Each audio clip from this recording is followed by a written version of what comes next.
अस्सलामुअलैकुम जी।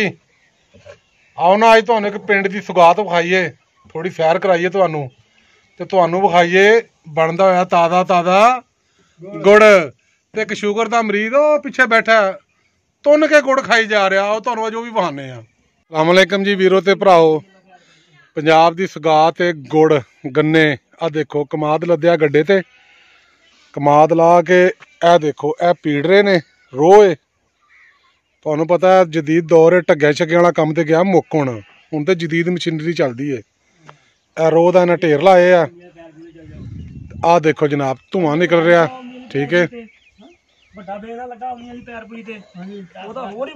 आ देखो जी, आ देखो जी बेलना 10 लाख का, बल्ले बल्ले बल्ले बल्ले। आ देखो जी तैयार कर रहे ने तो अग ला रहे ने। वैसे असीं कह सकने भाई जान तुसीं अग लाने दे बड़े माहर हो, ठीक है जी। ए सारा माहौल बनया, ए वेखो गुड़ हो गया तैयार।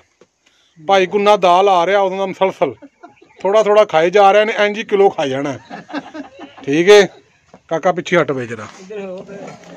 आ देखो जी गुड़ बनता पिया तो पेसियां बना रहे ने। ए जनाब गुड़ गरम गरम, तुहाडे मूँह च पानी तो आया होना है।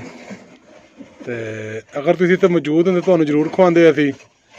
तो जिहड़े शुगर के मरीज ने वो तो बिल्कुल गुड़ का नाम ना लैन, ठीक है। बहुता खाणगे आओ गल तो तुहाडी ठीक है। हाँ जी रिहा नहीं जाता। मैं खुद शुगर का मरीज हां। अच्छा शुगर के मरीज तो खाई जा रहे हो? मैं खा रहा जी रज के जी। साडे कोल शुगर का मरीज आ जी इन्ना।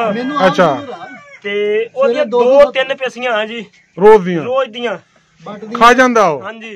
अल्लाह नू सेहत दे भाई। आप पूछो जी भाजी गुन्ने को। तुसीं देख रहे हो जी, यह भी पंजाब की एक बड़ी सोहनी सुगात है जी, बड़ी खूबसूरत याद।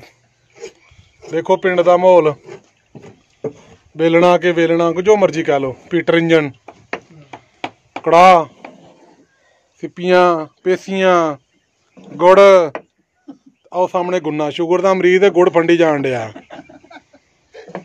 लो जी आ तुसीं गुड़ बनदा तो वेख लिया, तो मेरा ख्याल है भाई गुन्ना गुड़ खा खा थक गया, हुण सानू भी इजाजत दिओ। खुदा हाफिज़। भाई गुन्ने हथ ला दिओ।